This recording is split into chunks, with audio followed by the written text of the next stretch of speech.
Today I'm going to show you how to remove white background and make it transparent in Photoshop.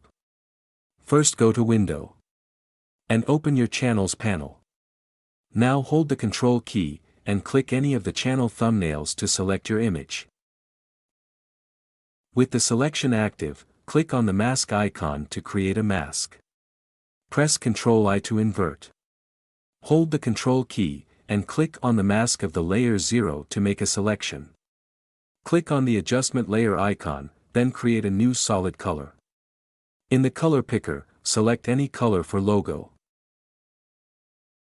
Now press Ctrl J to duplicate color fill layer. Select the 3 layers by holding down Shift key. Then right-click, and merge layers.